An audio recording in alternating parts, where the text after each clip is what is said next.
కోటంపల్లిలో జరుగుతున్నటువంటి జాతీయ స్థాయి ఒంగోలు జాతి బండలాగుడు పోటీలు అండి.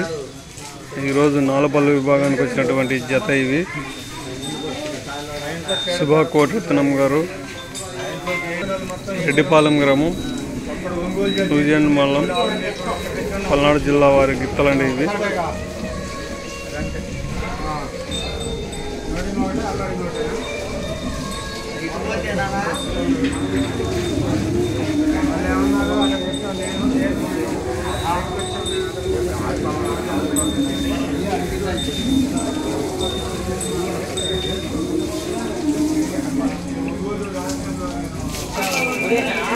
సుభా కోటరత్నం గారు, రెడ్డిపాలెం గ్రామం, నూజెండ్ల మండలం, పల్నాడు జిల్లా వారి 4 పళ్ళు గిత్తలండి ఇవి.